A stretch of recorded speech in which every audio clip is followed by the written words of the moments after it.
listening to the voice of the Tri-States, AM 1370 KDTH Dubuque.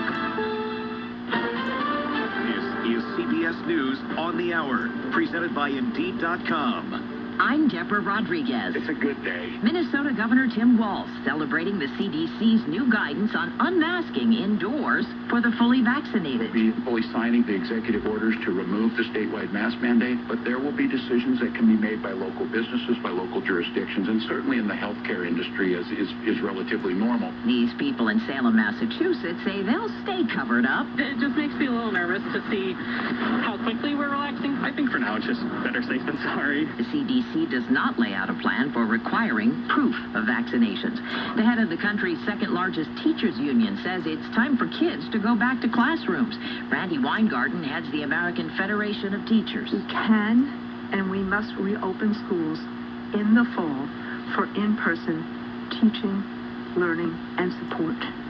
And we must keep them open fully and safely 5 days a week. Delta Airlines says all of its new employees will require shots. Bombings and missile strikes are intensifying in northern Gaza. For the first time, Israel is amassing ground troops along the border. Israeli artillery and warplanes pounded Gaza, targeting a vast network of Hamas tunnels. That has not deterred Palestinian militants who are firing rockets at Israel without a let-up. Riots continued in mixed Israeli cities where Arab citizens torched a synagogue. Robert Berger, CBS News, Jerusalem. The death toll has topped 100. The state trial of 3 former Minneapolis police officers charged in George Floyd's death has been pushed back to allow the federal case to proceed. WCCO TV's Esme Murphy. The penalties in the federal case are much harsher than those in the state case, up to life in prison. Judge Peter Cahill said because of that, the federal trial should go first. The officers are accused of using excessive force.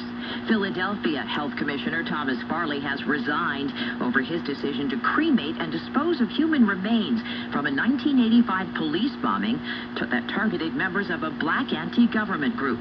Mayor Jim Kenney. I had no way of knowing until he disclosed it, and I think we're doing whatever it is we can to try to address it in an appropriate way.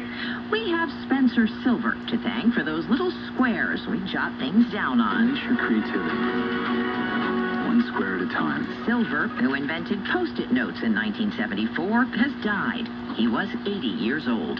S&P futures are up 26. Dow futures ahead 143. This is CBS News. To mask or unmask at Disney. With the change in CDC guidelines, Disney CEO Bob Chapek says Walt Disney World has raised its capacity limit above 35%. While he hasn't said when guests can stop masking up, during a conference call with investors, he hinted that day is coming soon. Particularly if anybody's been in Florida in the middle of summer with a mask on, that can be quite daunting. Chapek says more attendance means more workers back on the job. He doesn't say how many. Disney World and its resorts laid off about 18,000 people last year. Peter King, CBS News, Orlando. Hamiltonians will be taking this advice to heart.